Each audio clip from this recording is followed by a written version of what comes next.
Howdy, I'm a mole today. My wife said I'm blinder than a mole without my glasses on, so I'm mole maxing today. Since I'm still a little sick and can't work on the video I've been trying to work on, I decided to do another detour. You don't mind, right? So today I'm talking about 5 games that I really dig, and that I've been playing while sick. I've been sick for almost 2 weeks, which means I probably have the C word, cool mole disease. Yeah, I don't know if it's permanent or not, so I hope you like it. Although I might be a weremole now, so just don't get too close. I don't want you to catch it. Anyway, here are some games. I hope you dig them as much as I did.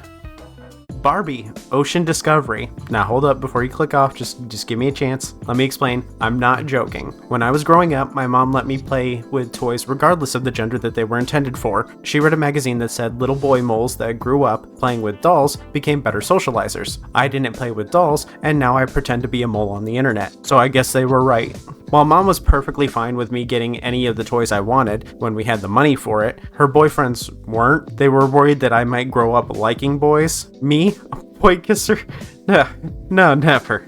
The joke's on them though, because I followed their rules and now I like all genders. So, eat dirt, John, but not my dirt. I took special care to get the right dirt for my pot. Go eat loser dirt. Go eat the outside dirt. So while I was browsing for games to get easy 100% on retro achievements, I found the game Barbie's Ocean Discovery for the Game Boy Color. I checked how long it was to beat and it said about an hour. So I thought, I played worse for longer, but I really had nothing to base that on. I can't say I played many games for girls, if any.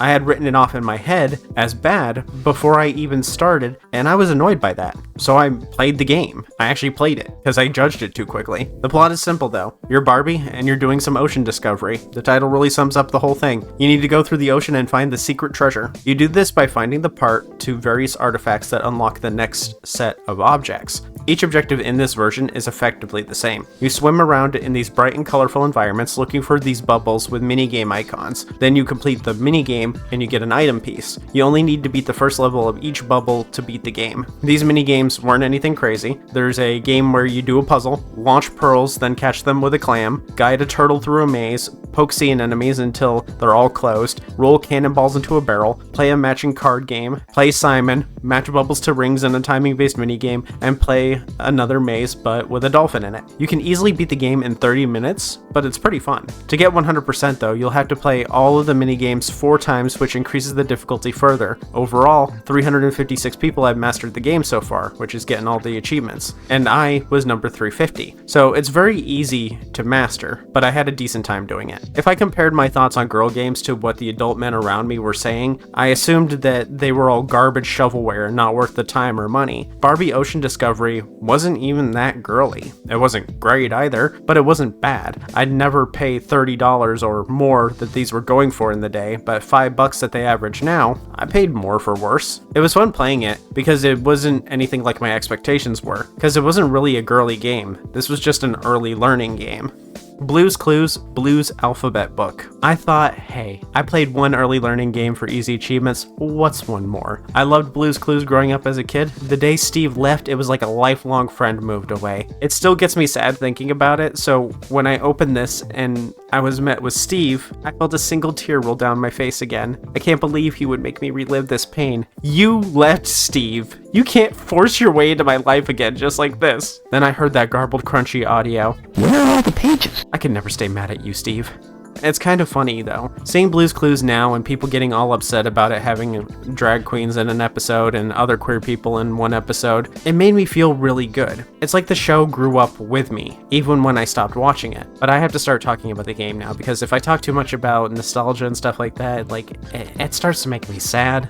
But much like Barbie Ocean Discovery, Blue's Alphabet Book is a minigame collection. But interestingly, the game is designed in a way that you don't need to know how to read to play it. Nothing is explained to you because there is no text, just voice acting. It makes sense that it would be structured this way, because the first line of the box art even says, "You're never too young to be an expert gamer." That's the entire design philosophy behind this game. A game that doesn't skimp on the fun just because you don't know your ABCs. I dig it.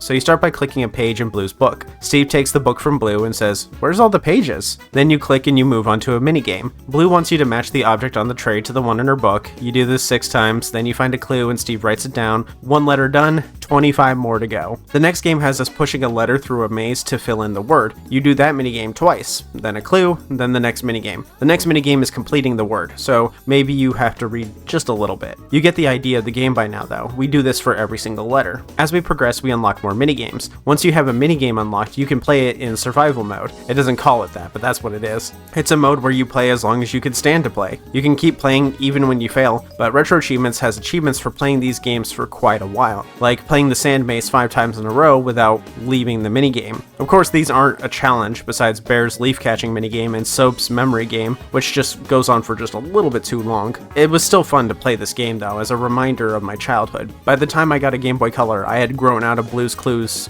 and her alphabet book because I knew how to read. Well, enough to enjoy Pokemon Red at least. WarioWare Twisted. I gamed on a large variety of gaming devices this week, so I didn't spend a lot of time with just one system or one thing. My Linux-based handhelds don't have an accelerometer in them, so I couldn't play WarioWare Twisted before. But while testing the Motorola G Play for that video where I played retro games on the worst phone, it'll be on the end card. While testing that phone, I played a little bit of WarioWare Twisted to test the accelerometer, because even the cheapest Android phone on the market still has this one thing that it can do that the Linux handhelds can't, and that's just that accelerometer. I didn't play it for very long because the phone is just for calls. I got it for the cheap cell service. It's not my main phone for emulation, basically. That'd be my Galaxy Note 10. I didn't play it on my Note 10 before because I wasn't using my 20:9 aspect ratio phone to play 3:2 aspect ratio games. It doesn't look good. Using the G Play reminded me that I could really only play it on an Android device right now, so I started playing it on my phone. If you played WarioWare, then you need no introduction. WarioWare Twisted is another GBA entry to this series that had motion controls built into the cartridge.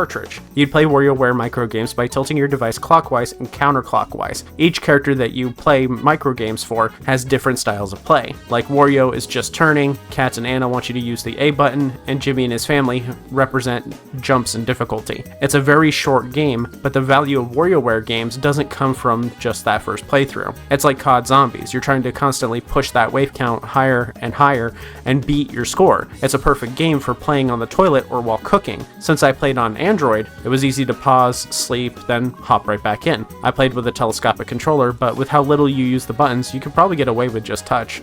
Mighty Number 9. I'll try and not spoil this one too much because it's the big video that I've been trying to work on that I haven't been able to work on because I'm sick. I have a big long review coming out for it once I recover from whatever the hecky that I currently have that's trying to kill me. Basically, Mighty is a spiritual successor to Mega Man that was Kickstarter funded by the original creator Keiji Inafune. Keiji forgot to disclose his level of participation in its creation, and people paid millions thinking that he was going to be the one making it. In reality, he commissioned another studio to do it, and after making designs, he kind of just left that company on red. The game itself isn't the best, but it's not horrible, irredeemable garbage. Don't get me wrong, the Wii U version is still unplayable, but I think 10 years later, it's pretty easy to separate the game from the scams and appreciate the game on the work that Inti Create puts in. They're a good and competent team that has created Mega Man games you might like in the past alongside the Gunvolt series. I, like most people, got swept into the controversy and never played it because of that. Having played it through multiple times now,